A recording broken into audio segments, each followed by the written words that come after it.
I actually didn't hear much of what went on because you need to be close to the mic that's connected to the computer system. But, okay, so I understand we're in the Volksbringer, and to thank the Volksbringer for again for letting us use that space. It's a quite important place here in Berlin. Okay, so let me get my notes and we'll begin. We have about 20 minutes, is that right? We're running a little overtime. No? But, yeah.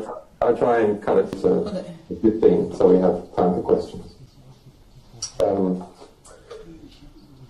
Over the last 10 years, Wikileaks has released 10 million documents comprising of 10 billion words. And why numbers are not everything, they're a start. That's information that never would have existed in the world had we not released it. It would have been stored away somewhere privately, but it wouldn't have become part of our collective civilizational knowledge. And it corresponds to approximately 3,000 documents a day on average. That's a hell of a lot of work. That's why we don't release every single day. We do things at scale in order to, release 100,000 documents at once. But it does pan out to about 3,000 documents per day. Now, why do this at all? I am in a position where I've been detained without charge here in the UK, in one form or another, prison, house arrest, the last 4 years in the embassy. As a result of this work, some of our sources, or alleged sources, have suffered terrible consequences in the United States. Actually, not many. We have thousands, and there's only a couple of alleged sources that are facing difficulty, but altogether, being sources and supporters, people have been sentenced to something like 50 years altogether. And the two most significant cases is that of Chelsea Manning in the United States, sentenced to 35 years in prison, purely for communicating with the media. That's the allegation. There's no other allegation against them. The United Nations found that they had been tortured by the public to cruel and inhumane treatment akin to torture. Jeremy Hammond, imprisoned in New York for 10 years. And a number of supporters back in the heat of the kind of first phase of neo-McCarthyist hysteria in the United States in 2010, 2011, went through a legal process as well. Most of them got off without any imprisonment. But, okay, what does it teach you? Well, it teaches you something about the structure of power. Whenever WikiLeaks engages in a release, the information that we reveal about an institution or about a state is interesting.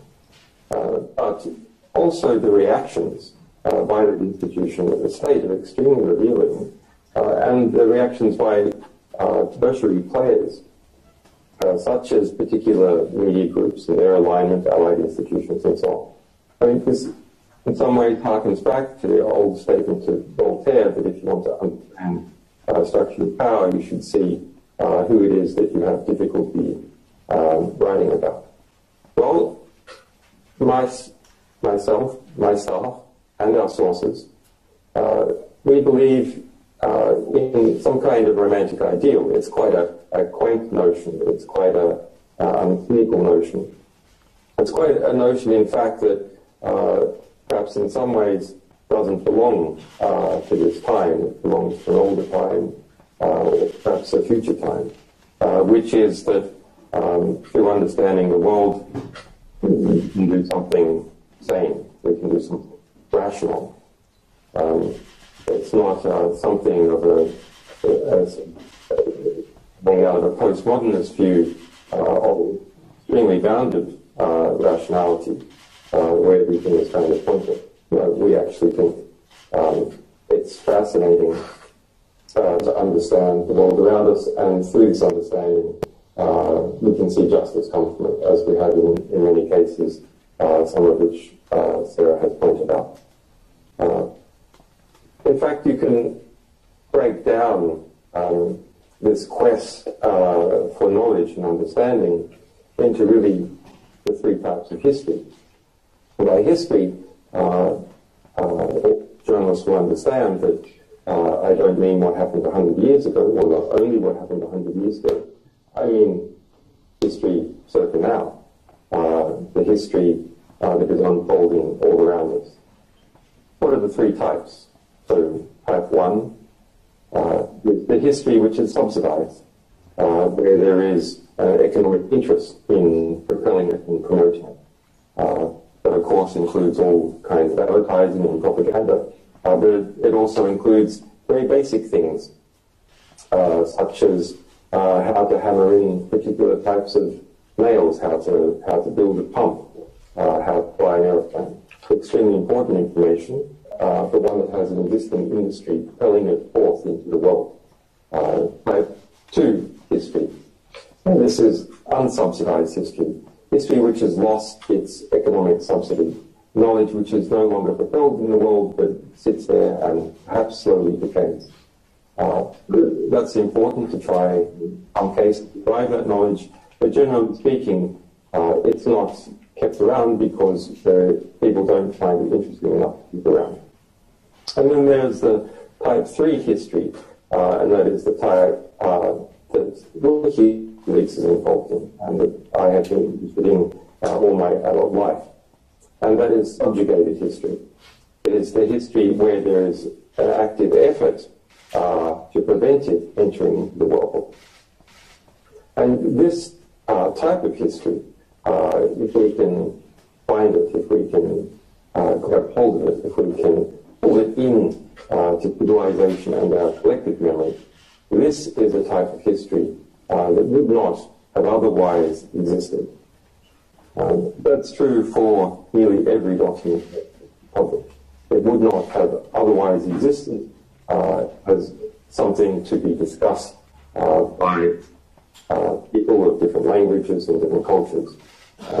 A good example of that is, say, the Iraq war logs. That's a rich documentation of the history of a war, and in fact the history of two countries, and that would not have otherwise been present for the people of those countries or for the other countries that were involved in those wars to understand and derive lessons from. So through collecting this type of knowledge, subjugated history, we have built this romantic ideal of a grand rebel library. That's what Wikileaks is. A rebel library, a type of library of Alexandria. I think we probably have more documents than Alexandria, but it is a library that is not like any other library. We have the first moment of what we bring into the world being present, as opposed to copies of other books, which might be interesting, but we're in the quest of trying to find original documents that have never been seen before and bringing them into our collective knowledge understanding. Okay, so Sarah has spoken about some of the technical details and a bit about practical history. I want to speak now about some of the things we're doing going forward, the future of Wikileaks. Well, I know this. I've seen the internet, and I understand that there's enormous expectation in the United States. But some of that expectation will be partly answered, but you should understand that if we're going to make a major publication in relation to the United States at a particular hour, we don't do it at 3 a.m. That's something great. So we have a great many upcoming publications. Now, Wikileaks has grown into a relatively strong position.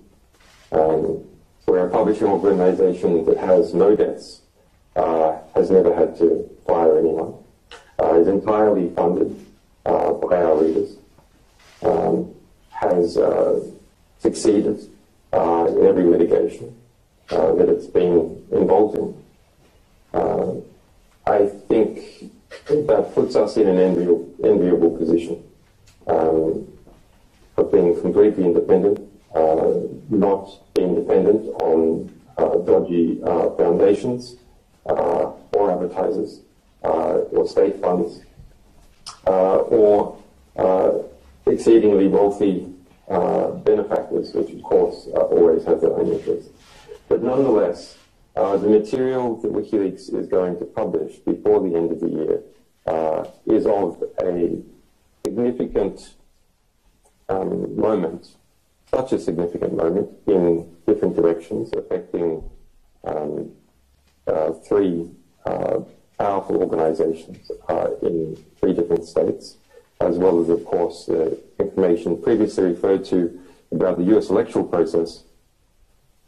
But Wikileaks needs to change in order to survive and thrive through the next few months. Now, why we have been growing and while we are in a position to, and I expect to be able to build up to about 100 additional journalistic staff over the next 2 years, we are going to need an army